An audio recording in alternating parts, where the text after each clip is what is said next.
do you guys feel that infield footage is a bit of a gimmick? So sure, you can see interactions, but you're not necessarily seeing the stuff that isn't flashy. You're seeing like the exciting, flashy stuff, let's say. So I think all of you guys might have a very interesting perspective on this because Ross, for one, I don't think there really was this whole concept of infield footage way back when you started, because you're Address the it.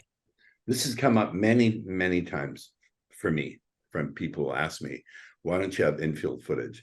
And my thing is always to say, look, the best proof that my stuff works is your own results. I have plenty of free stuff. I don't on my website.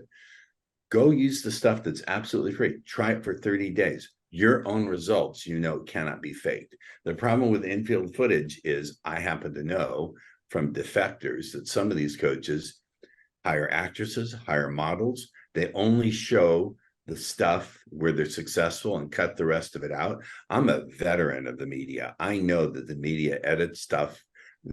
So why wouldn't people who have a product to push edit their stuff? And you don't know what's fake, what's real, what's actresses, how many times they struck out and they're only showing the successes. The best proof that anyone's stuff works is to go out, use it for yourself, see the results. If you're not getting results, that's a good indication that the system or what's being taught is full of shit. That's my answer. It's always been my answer. That answer isn't going to change. like that. Nice. Yeah. Anyone else?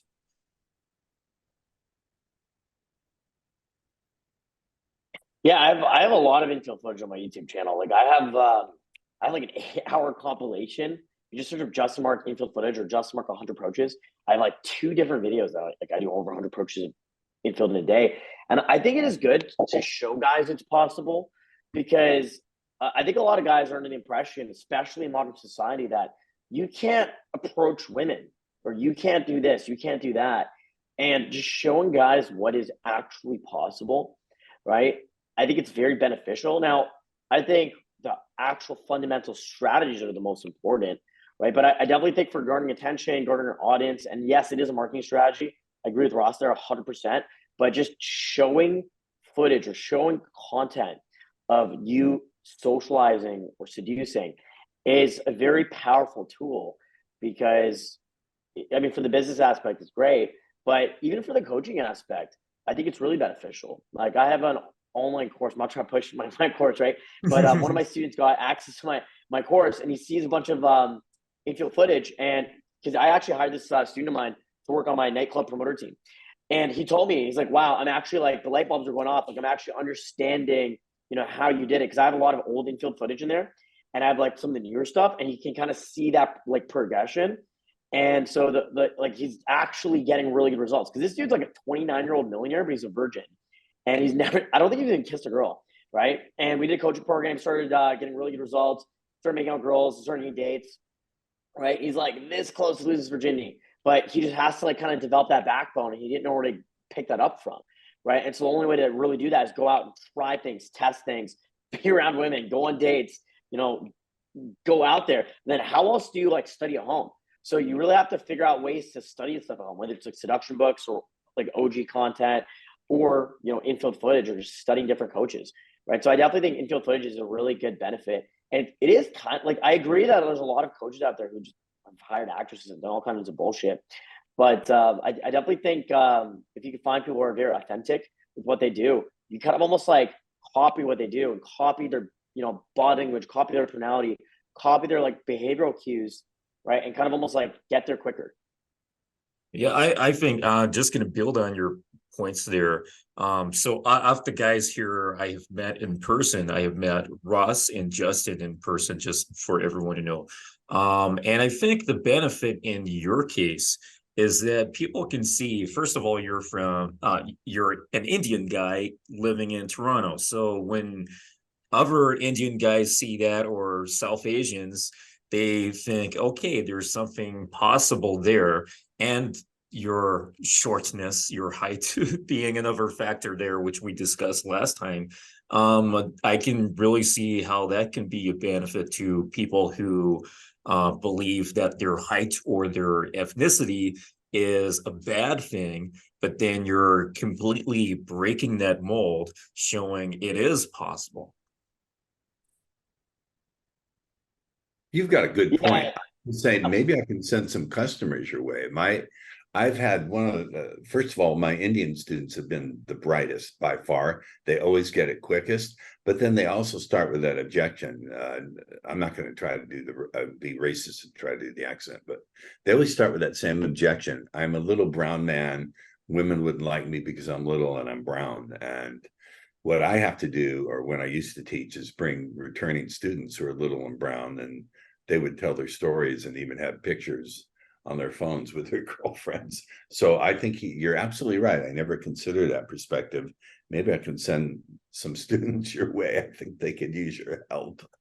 Yeah, I had a program recently, and I had this program recently, and like all the guys were like tall, good-looking white guys, and like really good, like wealthy, like 6-figure, 7-figure earning American men. And I had this little Indian dude, like fresh off the boat from India, hard accent, barely spoke English, and by far he got the most results. I actually couldn't fucking believe it because he was like he had the roughest start, but like something clicked and he just got the best results. So I truly believe anyone from any race or height or ethnicity. Just for the guys who don't know, I'm 5'4". I'm like 125 pounds. So I'm like skinny, tiny little Indian dude, right? And this is the most I've ever weighed as well. So even last year, I mean, I was vegan. I was 105 fucking pounds. Like it's insane, and I was absolutely crushing it. I was crushing it, right? So it's crazy. Like I truly believe it doesn't matter how tall you are, it doesn't matter how skinny you are, like it doesn't matter if you're fat. Like you can get results no matter what if you put your best foot forward and you really, go for the gold, right? But I think it really comes down to the character, right? And the effort you put in. And that's where a lot of guys make the mistake is they don't try enough because they don't think they'll get results. They don't even try, right? We sabotage them in the first place. Sam, I don't want to push any buttons because you used to work somewhere. Blink twice if you're being held against your will. But say what you want to say. I'm not sure what your perspective is. Yeah, definitely. I think the biggest thing that I've like you've got to understand that these guys want to see that. Like if it's possible, it's outside of their freaking paradigm that it would be even possible that you could actually improve your life. Like some of the people that I've met in long years, that's out of their reality. So if they see someone being able to do something, I think it's a benefit because if there's a tension there and people want to see something, the more the merrier, to be honest. Now, is it great that people can actually do this? Great, and they're putting that stuff out. Great. Is it cut and edited? Well, everything's cut and edited. I think that's beyond something that we can control. Man, they've been doing that for years in the media. So I think again, the more the merrier. But I think even today's day and age, it's not even Infield on YouTube. It's things like TikTok. It's things like Instagram stories, and that's where I think most of the Infield now is per se, because you guys can actually see the lifestyle. You can actually see the guys mic'd up. Take people on TikTok. It's like every second or third video, you'll see guys risen up girls in the street and doing this and doing that. So I think over the years, it's definitely changed. There was a period there from about 2016 to 2019 that it was condemned and it wasn't great. But now, again, with all the prank channels and all this, I think people are very much more understanding that anonymity in the world doesn't exist anymore, and so you're going to be recorded left, right, and center. So again, if it helps one guy just see someone be able to do something, I think that's a net positive. I know from when I started, being able to see anything, just even like a couple of lines you could say to a girl and she laughed, that was fucking amazing. I was like, wow, all right, let me go try it out. But I had the paradigm of like, oh, if I saw one thing, I would go test it. I would go and see, does that work? Does it not work? Where I think a lot of guys get into that, like that circle jerk of just like, oh, he's got the best or this, and they don't implement anything. That's the difference.